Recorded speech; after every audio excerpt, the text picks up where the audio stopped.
Il y a un frère qui est monté pour témoigner. Et puis ce frère-là, il a commencé à engager le témoignage. Il dit voilà, il dit moi, j'ai été élevé, il dit dans un foyer qu'il fallait surtout pas me parler de la religion. J'ai été élevé par un père qui était juif. Et il dit ma mère, elle était catholique. Et j'ai vu la religion, il dit, déchirer, moi, il dit, le foyer de mes parents. Toute ma vie, j'ai été élevé dans une guerre de religion. Il ne fallait surtout pas me parler de Dieu, parce que pour moi, il dit, Dieu, il dit, c'était quelqu'un qui séparait. Je voyais Dieu comme une souffrance, tellement que j'avais vu le foyer de mes parents se déchirer pour la religion. Et puis il dit, j'ai fait ma vie, j'ai fondé un foyer, puis ce garçon-là, il a fondé un foyer et il avait un métier très très jeune. C'est un garçon qui a commencé à se débrouiller et des portes se sont ouvertes. Excusez-moi des mots ce soir, mais ce garçon-là, son métier n'était pas terrible du tout. C'était un garçon qui dealait de la drogue. Et puis, par rapport à son métier, il est devenu quelqu'un très très rapidement de très important bien dans son métier. À l'âge d'une trentaine d'années, c'est un garçon il avait tout ce qu'il voulait. Il avait plusieurs maisons, puis il avait des voitures à des prix colossaux. Et puis un jour où il était parti faire une affaire, il était sur un petit parking, et puis il a vu passer les Christés comme ça. Et comme il les a vus passer, si vous voulez, pour échapper un petit peu à eux, pour essayer de se cacher, il est rentré dans la première salle qu'il voyait, à une trentaine de mètres de lui. Il était sur un parking. Et là où il est rentré dans une salle, une réunion ce soir comme celle-ci. Et lorsqu'il est rentré dans cette réunion, il s'est mis au fond comme ça, et puis il laissait passer le temps, et de temps en temps il regardait si les pistés ils étaient là. Mais voilà, que dans cette réunion-là, il a écouté que Jésus l'aimait. Et quand il a écouté que Jésus l'aimait, je ne sais pas si vous voyez un petit peu le concours de circonstances, hein. C'était terrible, bouleversé. Mais bouleversé à un point, la nouvelle naissance. Il reçoit à l'instantané la nouvelle naissance. Et quand il sort de la salle, il monte dans sa voiture, il pleurait, il arrêtait de pleurer. C'était dimanche, c'était pour une journée de culte. Tellement qu'il pleurait, il avait du mal à conduire, et puis il disait, mon Dieu, je vais faire comment pour annoncer ça à ma femme? Parce qu'il dit là, c'est une catastrophe. Sa femme, à lui, elle était musulmane. Et là, lui, il avait vu la religion des femmes déchirer le foyer de ses parents. Et il va dire, mais elle va me prendre pour un fou. Je fais comment maintenant avec elle là? Il se revoyait déjà, il dit, Seigneur, il dit, écoute, si tu es réellement vivant, si ce que je reçois dans mon cœur là, c'est réellement vrai, c'est pour ça que je vous dis que rien n'est impossible à Dieu. Il dit, si c'est réellement vrai, alors il dit, je vais te mettre à l'épreuve tout de suite. Je veux qu'il se passe quelque chose dans son cœur pour elle. Et là, il dit, écoutez, il dit maintenant, il dit, j'en ai terminé, c'est mon expérience, ça. J'en ai terminé avec mon témoignage. Il dit, écoutez, il dit, je vais y laisser la place. Elle se lève et elle vient reprendre le micro et elle explique maintenant son témoignage. Elle dit, voilà, elle dit, moi, elle dit, comme mon mari vient vous le dire, elle dit, je suis musulmane.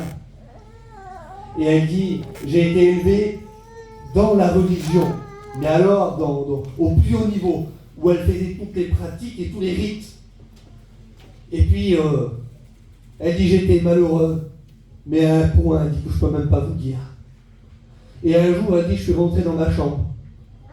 Et puis, tellement que j'étais malheureuse, elle dit, elle dit, voilà, elle dit, excusez-moi des mots, mais c'est vrai, parce que le monde ne fait pas de cadeaux. Hein.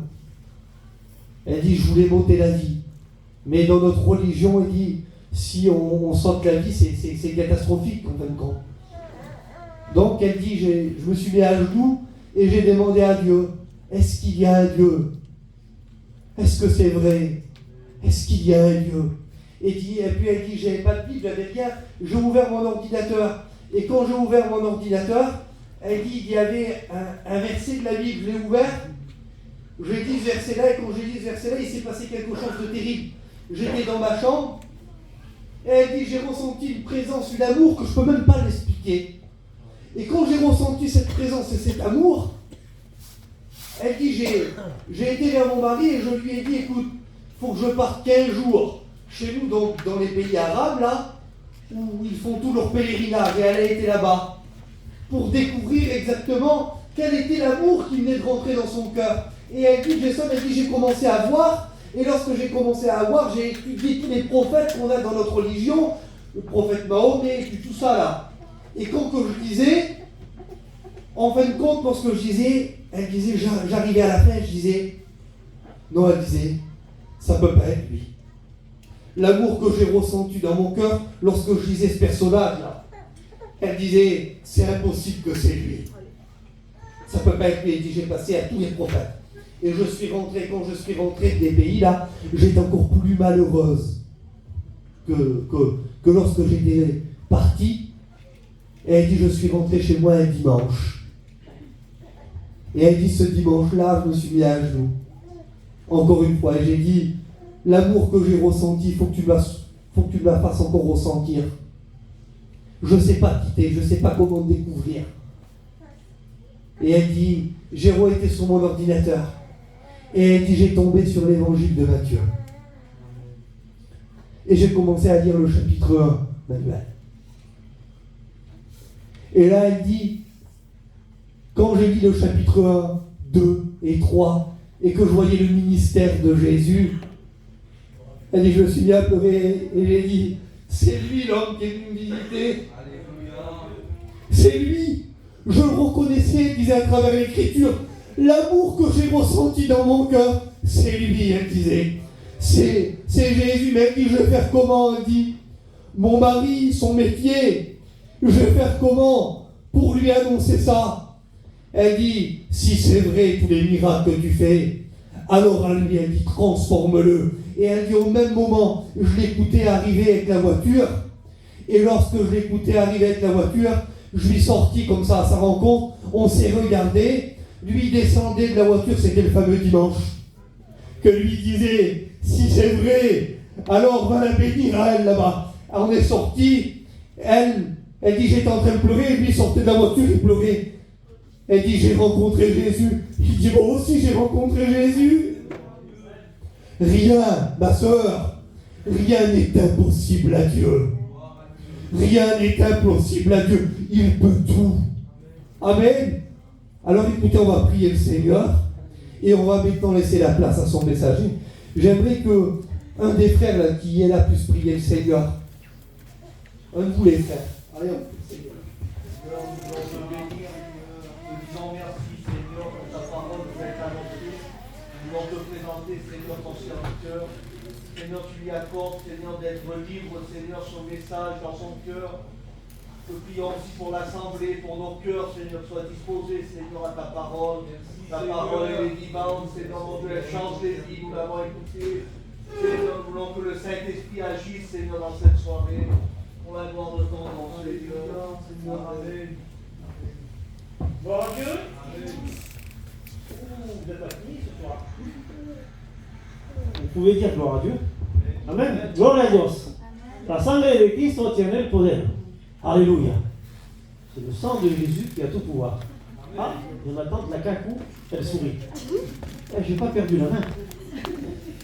Savez-vous que je me promenais et à sa démarche, des années qu'on ne l'a pas vue. Ma femme m'a dit, c'est ma tante. C'est la sœur de la Rosita. Elle marchait exactement pareil. Et c'était pas fondé. C'était bien elle. La même génétique, la même marche. Et savez-vous qu'auparavant, vous aviez la génétique de Jésus et qu'on marchait comme Jésus marchait parce qu'on est né en Éden. Et lorsque Christ nous a créés, eh bien c'était pour nous cultiver, pour l'adorer, pour être avec lui. Et nous étions semblables à lui. Nous avons été créés à son image. pour aimer, pour chérir, pour travailler, pour adorer. On a été créé à l'image de Jésus. Et le péché nous a touchés, puis on a été défigurés, on a été jetés de l'Éden. Et seul Christ est capable de te redonner ton identité. Amen. Gloire à Dieu. Alors j'aimerais que le pasteur encore écoute Seigneur. Hein? Sois béni Jésus. Merci pour ta grâce, Seigneur. J'entends dans ta présence. Demande-les, Seigneur, de bénir ton nom ce soir. Sois béni Jésus. Bénir ton serviteur. Seigneur, tu es fidèle à toi-même. Tu parles au travers de ta parole, Seigneur. Et nous dis bien, Seigneur, que nos amis puissent te rencontrer, puissent avoir une parole de Dieu pour leur vie, Seigneur. Merci d'avance pour la bénédiction, Jésus. Amen. Amen. Je remercie les serviteurs de Dieu, et je vous salue, qui me laissent la place de pouvoir exprimer la pensée de Dieu. Alors ce soir, j'aimerais que vous soyez attentifs, parce que l'évangile, c'est une question de vie ou de mort. L'évangile, c'est avant tout une puissance. C'est avant tout une bonne nouvelle, mais c'est quelque chose qui touche nos cœurs, qui remue nos cœurs. On ne peut pas rester insensible à la parole de Dieu. Lorsque Jésus prêchait, il se passait toujours quelque chose. Sa renommée se répandait de ville en ville et il se passait toujours quelque chose. Les gens n'étaient pas insensibles à sa parole. Mais par rapport à son message, bien qu'il était Jésus, bien qu'il était le Fils de Dieu, eh bien certains ne l'ont pas accepté. Alors voyez-vous, ce n'est pas moi avec mon petit message qui pourra vous faire changer. Mais c'est le Saint-Esprit. Est-ce que tu comprends ces paroles? C'est le Saint-Esprit qui convainc de péché, de justice et de jugement. Et c'est lui qui peut, ce soir, dans cette église, parler à ton cœur et montrer l'état de ton cœur. Amen. Alors j'étais dans cet après-midi dans mon camping et je lisais des versets de la parole de Dieu. Et je vais vous partager un texte dans Ésaïe chapitre 40 et verset 6. Écoutez bien. Il est dit, une voix dit, crie. Et il répondit, que crierai-je? Toute chair est comme l'herbe, et tout son éclat comme la fleur des champs. En voulant dire que on n'est pas grand-chose, que nous sommes une vapeur qui paraît pour un temps, que nous sommes comme de l'herbe, et tout son éclat, la fleur des champs. C'est-à-dire qu'il y a le vieillissement, qu'il y a le temps qui agit sur nous, et que nous sommes terrestres, et que lui, il est céleste, que nous sommes de la terre, qu'il est divin, que nous sommes fragiles et qu'il est fort. Est-ce que vous comprenez ces paroles? Comprends-tu ce soir que tu es faible? Comprends-tu ce soir qu'il te faut Jésus, qu'il te faut une puissance de Dieu pour pouvoir le rencontrer, pour pouvoir vivre ici-bas sur cette terre? Parce que sur cette terre, il n'y a pas de bonheur. Le psalmiste dira, qui me fera voir le bonheur? Qu'est-ce qui pourrait me faire avoir le bonheur? Le bonheur, non. Le bonheur, c'est Jésus. Le bonheur n'appartient pas à la terre, c'est un mot qui vient du ciel. Ma compagne vous l'a expliqué, on a démarré notre vie, ça a été compliqué pour nous. L'enfant qu'on devait avoir, il a fallu interrompre la grossesse parce qu'il aurait dû subir plusieurs opérations. Et il n'aurait pas survécu. Elle a fait une dépression. Moi, j'étais un garçon qui sortait beaucoup, je faisais la couenne, l'oreille avec les garçons. J'étais tombé dans l'alcool. Mais un jour, Christ a touché mon cœur. Et là, à ce moment-là, j'ai trouvé le vrai bonheur. Est-ce que vous comprenez? Le bonheur, on ne peut pas se le procurer. Par les choses de la vie, par les choses que nous manifestons nous-mêmes, pour trouver le bonheur dans certains voyages, dans certains événements. Chercher dans le matériel, chercher dans la construction, chercher dans l'argent. Il n'y a pas de bonheur. Un jour ou l'autre, nous sommes tellement fragiles que nous sommes terre à terre, que le malheur nous touche. Et il n'y a pas de bonheur. Le bonheur se trouve en Jésus. Jésus, c'est le bonheur. L'herbe sèche, la fleur tombe. Nous sommes fragiles. Quand le vent de l'Éternel souffle dessus. Certains peuples est comme l'herbe. L'herbe sèche, la fleur tombe. Mais la parole de notre Dieu subsiste éternellement. Amen. Pour que tu subsistes éternellement, il te faut cette parole. Or, la vie éternelle, c'est qu'ils te connaissent. Toi, le seul vrai Dieu. Pour avoir cette vie éternelle, il faut connaître Dieu. Il faut vivre Dieu. Il faut respirer Dieu. Parce qu'il tient notre souffle, notre vie dans ses mains. Nous sommes fragiles, nous n'avons pas conscience de notre fragilité, de qui nous sommes, parce que nous vivons sans Dieu. Mais celui qui vit avec Dieu, il sait qu'il n'est rien. Parce qu'il sait qu'il peut tout. Amen. Alors je continue ma lecture. Mais la parole de notre Dieu subsiste éternellement. Il dira, monte sur une montagne haute, Sion, pour publier la bonne nouvelle. Cette bonne nouvelle a été publiée sur cette montagne, où Christ est venu mourir sur cette croix. Est-ce que vous comprenez ces paroles? Pour publier cette montagne, la Bible dit, quand j'aurai été élevé entre ciel et terre, j'attirerai tous les hommes à moi. Et cependant, il y en a qui n'acceptent pas Christ. Qu'il reste de glace du sacrifice de Jésus.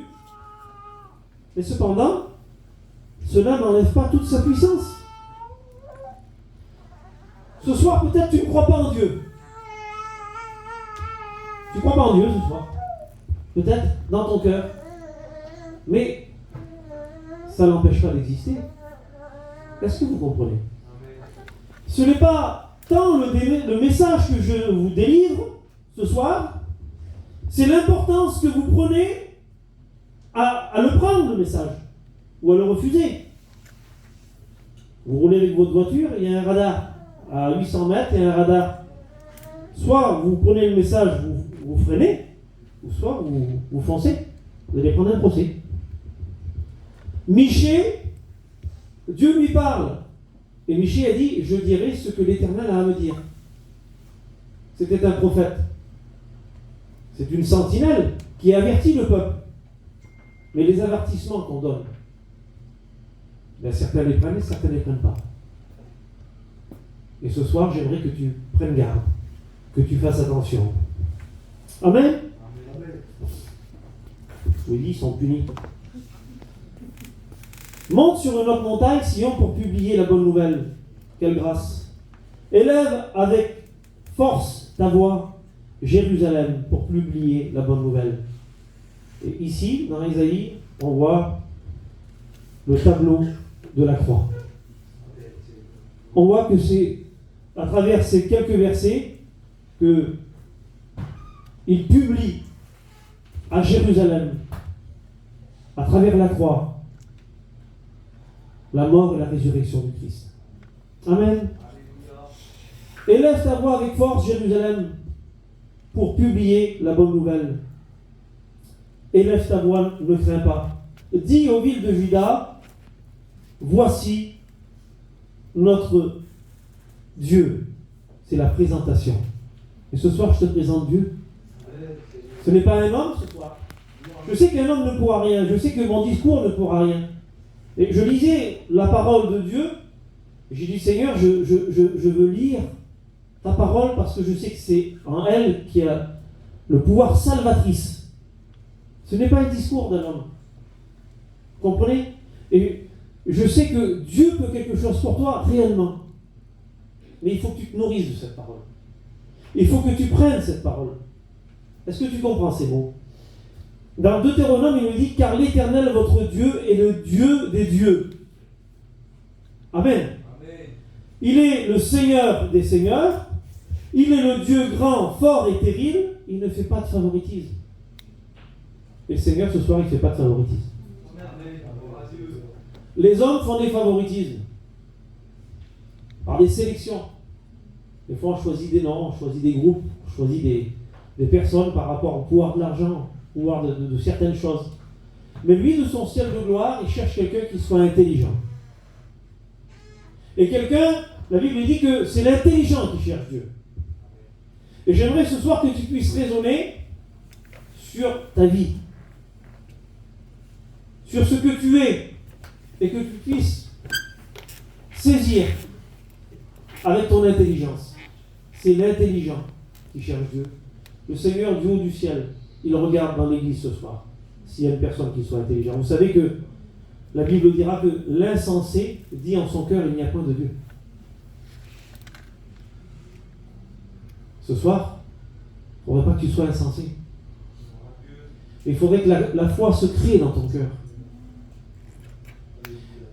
Je ne sais pas ce soir, mais je voudrais pas créer quelque émotion, mais je voudrais que tu sois attentif et que le Saint-Esprit touche ton cœur et te donne des émotions. Je n'irai pas jusqu'à dire ce soir que l'Église elle est froide, parce que ce n'est pas le cas.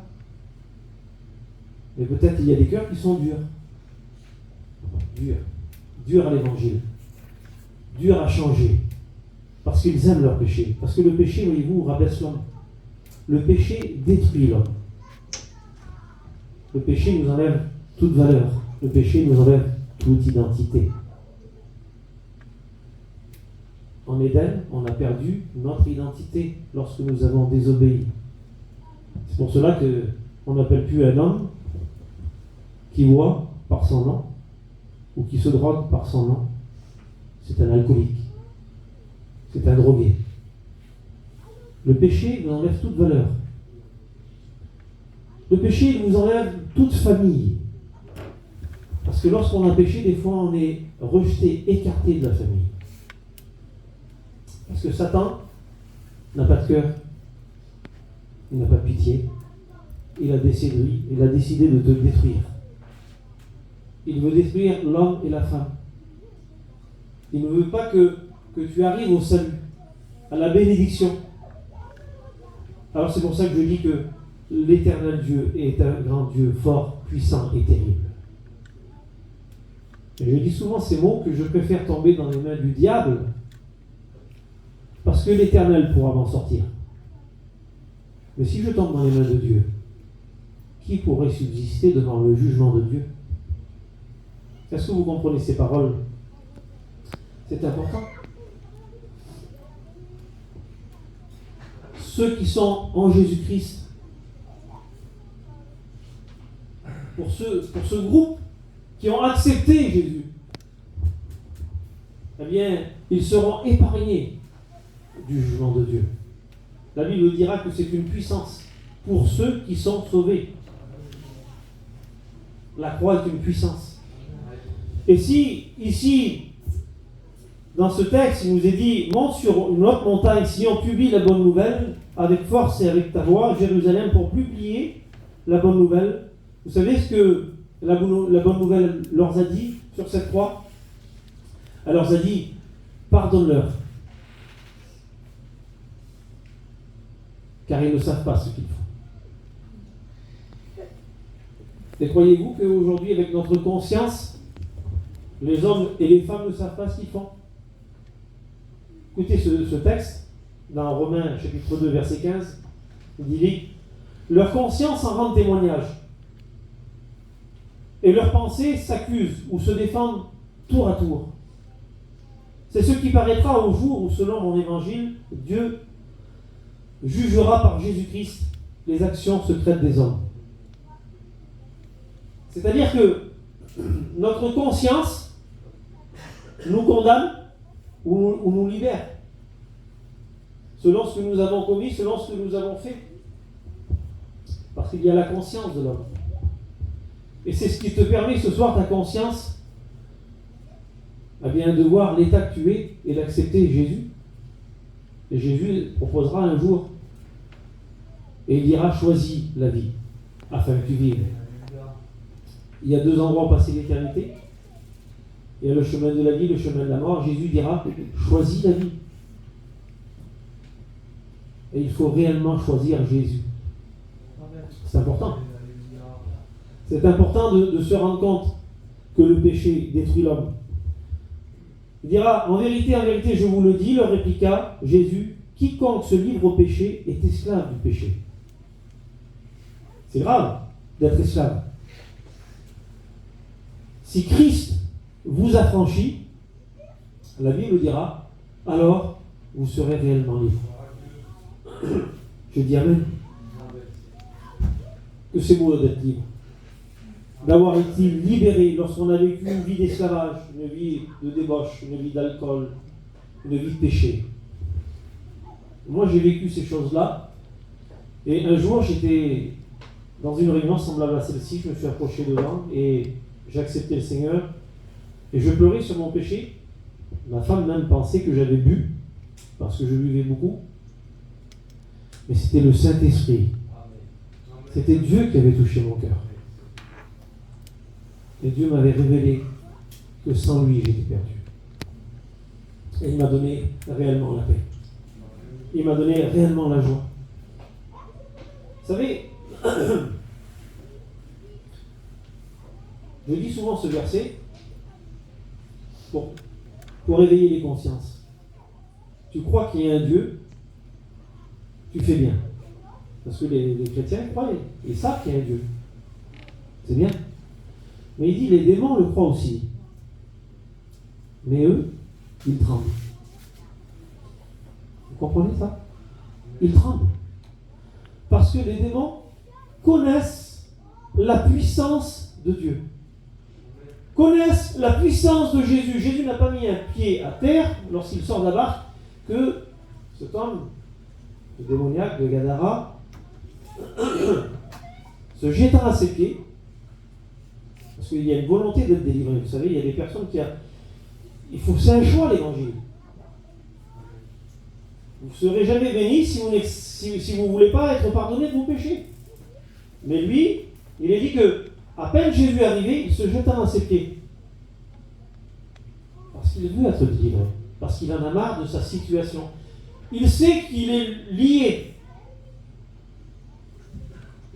Alors, certains prêchent Légion, 6000. C'est pas qu'ils sont 6000. Vous voulez 6000 démons ou un démon? J'en veux pas un seul.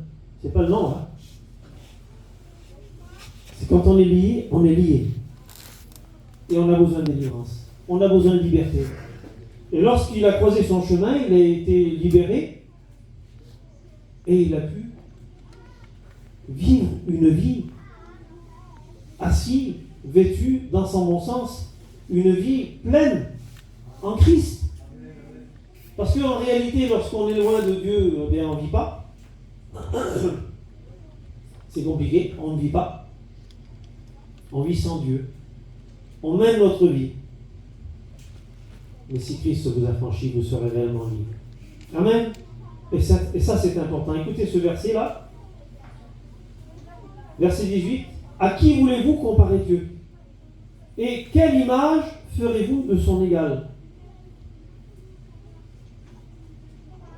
Verset 21. Ne le savez-vous pas? Ne l'avez-vous pas appris? Ne vous l'avons pas fait connaître dès le commencement? N'avez-vous jamais réfléchi à la fondation de la terre? C'est lui qui est assis au-dessus du cercle de la terre. Et ceux qui habitent sont comme des sauterelles. Il étend les cieux comme une étoffe légère et les déploie comme une tente pour en faire sa demeure. C'est lui qui réduit les princes à néant et qui fait des juges de la terre une vanité. Quelle puissance dans sa parole. Il nous rappelle dans ces quelques versets qu'il a tout pouvoir, qu'il peut tout, et que celui qui a de l'orgueil, que celui qui se croit roi, eh bien, il est rassis. Parce que le maître, c'est lui. Et il ne donne pas sa gloire aux hommes, vous savez. Il n'y a pas de place pour l'homme. L'évangile, c'est à lui toute la gloire. Parce que l'homme n'est pas capable. Le discours que je vous fais, c'est par sa grâce. Vous savez qu'il y a ce texte qu'on cite souvent, nous les serviteurs de Dieu, car sans moi, vous ne pouvez rien faire. C'est vrai, hein? On peut très bien faire les choses sans Dieu. Vous rigolez? Il y a beaucoup de gens qui font des choses. Mais ceux qui aiment Dieu et qui font confiance en Dieu, ben, connaissent leur fragilité. Ils se disent, moi je suis fragile, moi je ne pourrais pas porter la parole de Dieu, je ne suis pas capable de porter la parole de Dieu. Alors je me remets en Jésus. Et là, ce verset prend toute sa valeur et son ampleur. Parce que nous reconnaissons qu'il est tout-puissant.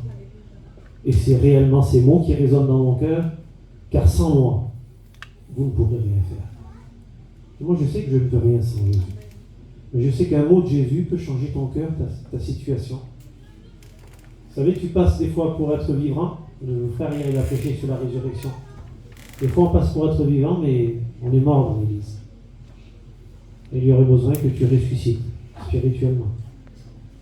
Amen. Gloire à Dieu. À qui me comparez-vous pour que je lui ressemble?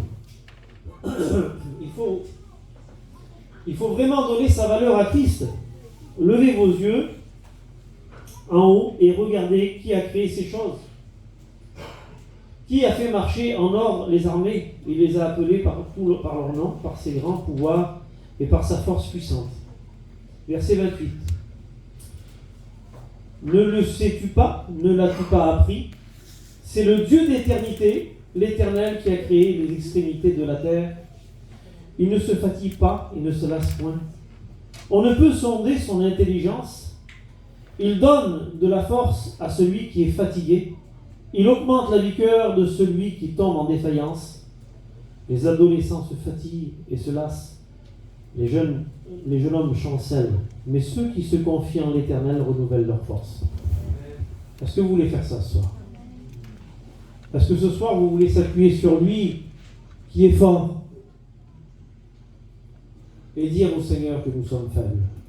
Oui, c'est vrai qu'on n'est pas grand-chose. Alors j'aimerais qu'on s'incline ce soir